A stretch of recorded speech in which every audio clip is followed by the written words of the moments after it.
Hey YouTube, this is Nordic Brit. Wow, what a very interesting last few weeks we have had in the world.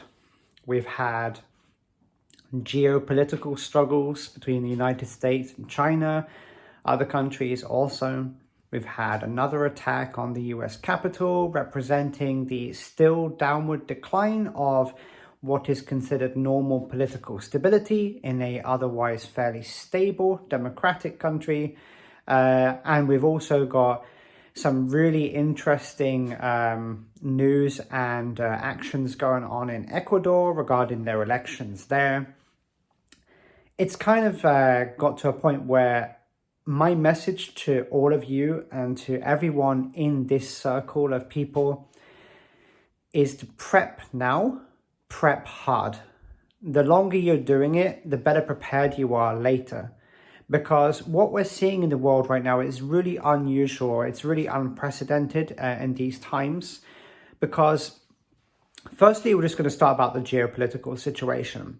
For the last 60, 70, 80 years or so, the United States has had global hegemony over kind of the rule of law. Countries have been annoyed at it, they criticize it, but in general, no one questions it, even when it comes to the kind of public political forums in the United Nations and these kind of talks that different countries have in the World Trade Organization and so on. Basically, the US's position is kind of been absolute. Even China and India and Russia and stuff like that, the Soviet Union, even then, they would kind of criticize each other to a degree, but never go so far as to kind of basically push one so far away that, reconciliation was going to be off the table. And what we're seeing right now is you're seeing countries like China. Now, you have to know that China in the past was extremely weak and very underdeveloped. And obviously in the last 20, 30 years, it has undergone a huge change and now is getting bigger. It's becoming mightier. And now they are openly denouncing and denying and basically forming their own kind of groups, their own political alliances, and basically saying, no, we're done with the US, and they're actually kind of challenging the US in other areas that they wouldn't have done traditionally. It's a very interesting move, politically speaking, and quite bad for everyone else, because it doesn't matter whether you're on China's side or the US or nothing like that. Once you have multiple global political players, geopolitical forces trying to assert some kind of hegemony over the world, you end up with conflict, whether it's through proxy conflicts or direct conflicts or conflicts over economy, trade, cybersecurity in these types of days, for example. This is a huge problem.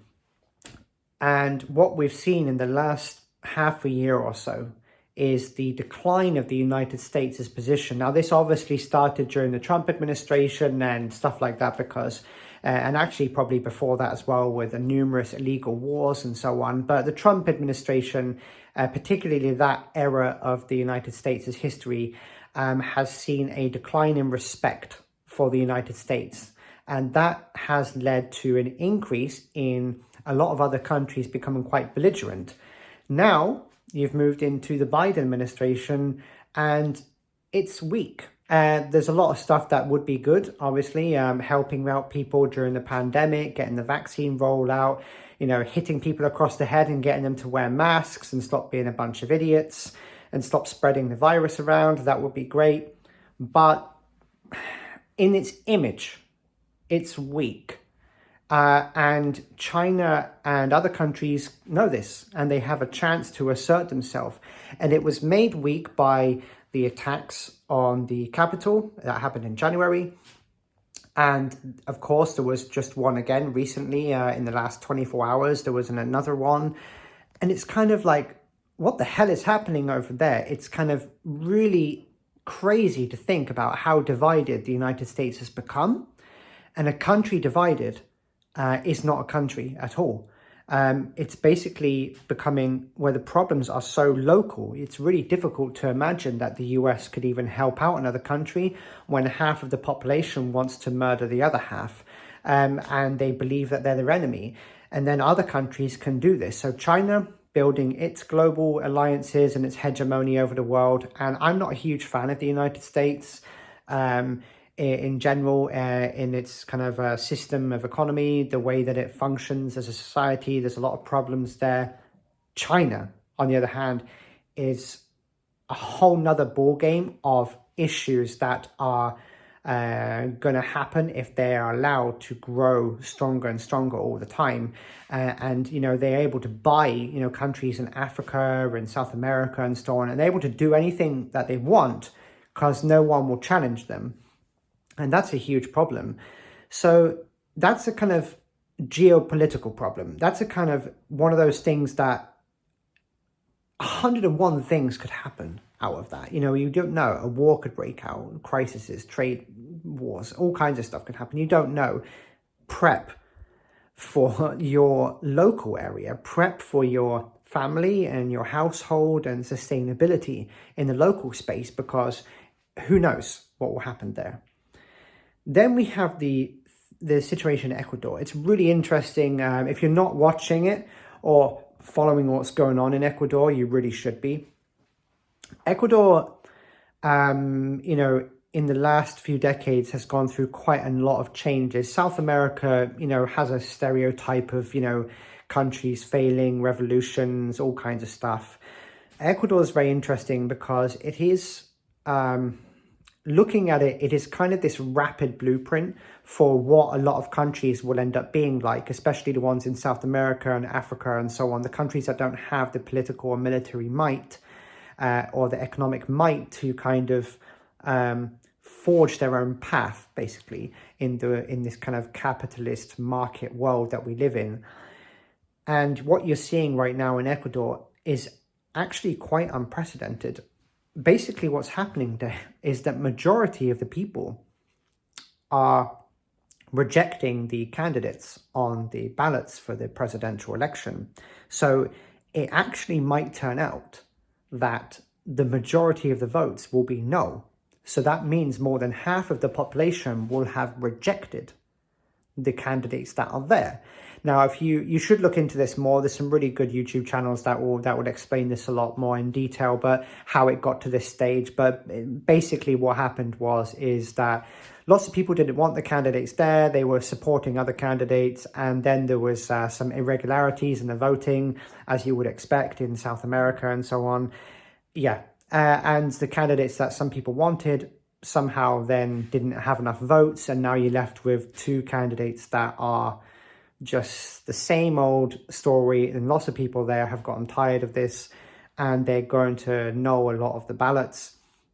So you might end up having to 50 to 60% of the population basically just saying no to the two candidates. Now, this has never happened before, so there isn't a precedent to follow.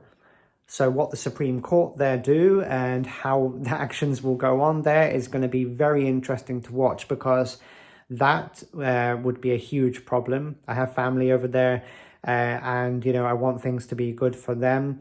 But Ecuador is one of those countries that is lost hope. It's a hopeless country because the corruption there is so paramount in the political system and in the private sector as well.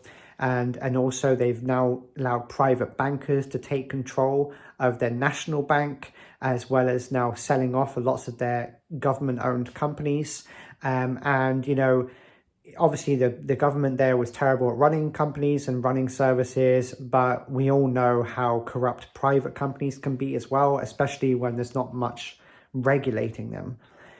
You cannot trust the private sector to regulate themselves. So what's actually happened in Ecuador is really interesting, because a lot of countries in the world are in this situation where the government is failing through its own corruption and its own scandals and its mismanagement. So it's failing those.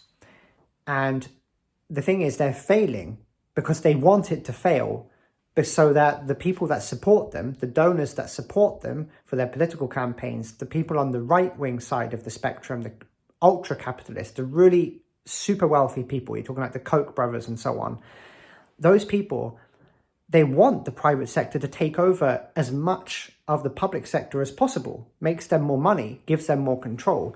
So what's actually happened in Ecuador is really interesting because it's very fast happening. It's turning into a completely private country where there are private hospitals, private schools.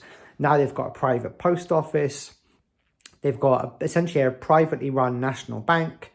They used to have a public airline, TAME, and that's going to be private. CNT, which was the kind of state-operated internet and services company, is going to be private. So it's essentially, you want a service, you have to pay for it, and it won't be through the tax system. Will the taxes go down? Probably not. People will be still paying the same taxes, but they'll also be paying extra for the services. The experience that I've had there is the private services are no better or worse than the public ones. Generally speaking, most of the services do suck, to be honest. And corruption is rampant in the private sector and in the public sector. And you see this happening everywhere else. Every other country basically has this problem. But what's happening in Ecuador is happening so fast that it could be used as a good blueprint to kind of look at and be like, where are we going to be in 10 years here or in the US or the UK or whatever? What's it going to look like? Might be an idea to look what's happening over there and be like, oh, maybe it's going to look like this. It might not happen so quickly, but it will happen. If you've been following developments in the UK over the last 20, 30 years that I have, for example, you will see that they have been slowly, by the back door, privatizing things like the health service and then blaming the kind of expense and the system by basically saying, oh, see, they're using too much money and it doesn't work, so we need to have private sector companies come in and help. So they create the problems and then also create the solutions. And then because the end goal is that it should be privately run. Both the Labour Party and the Conservative Party in the UK have done this. So this is not a kind of Tory versus Labour thing in the UK. And in the US, it's not really a red versus blue thing either, to be quite honest with you. The Republicans and Democrats are basically cut mostly from the same cloth. You've got the crazies, obviously, that exist, especially on the Republican side, but basically they are the same. They still follow the same mantra. You're still talking about market economy. You're still talking about ultra-capitalist.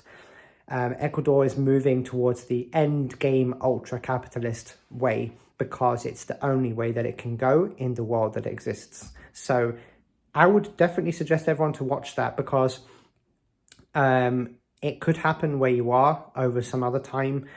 And basically it's kind of concerning because there's so many things happening at once. And when you have all these different things happening, we're not even throwing in pandemic just as an extra thing to deal with. Prepping for food security and medical security and where you live is so more important now than it has ever been, because we have so many structural problems in our society. We're talking about job automation, universal basic income, stuff like that. These things that are being looked at. The thing is that those are being talked about and looked at because they're absolutely necessary, but they're not happening. And when you look at the future, you realize the issues that are actually going to be huge problems in 20 years, 10 years, maybe in 100 years for some things. Climate change, for example, food security, water security. No one's really talking about this in the mainstream media, but those are huge, catastrophically big problems that we have to deal with that are not being dealt with, because we're too busy dealing with these smaller local problems that are more immediate. So how do you prep for that? I don't really have any answers for it. I can only say what I'm doing, and that's you prep for food security, prep for having some form of extra electricity or some energy generation. Make sure if you're dependent on medicines to have some way to provide yourself with some medicines, whether that's a stock of medicines or some alternative stuff that can alleviate some things for you. But basically, look at those type of things. Look at your investments and things like that. I definitely don't advise investments as your only thing to get yourself out of trouble later, but diversity is a strength in almost everything. So, when it comes to investments and so on, definitely look at that. Yeah, I just wanted to post a video out to everyone. I've been really busy the last couple of weeks with work, so and I've just been looking at what's been happening the last couple of weeks and thought, oh my god, this is just crazy. So hope everyone's staying safe. I've got some videos planned up. I've got a week off now, so hopefully I can get some videos done. But prep, everyone, prep hard. The sooner you prep, the better. Tell your friends and family, prep, prep, prep. This is Nordic Brit out.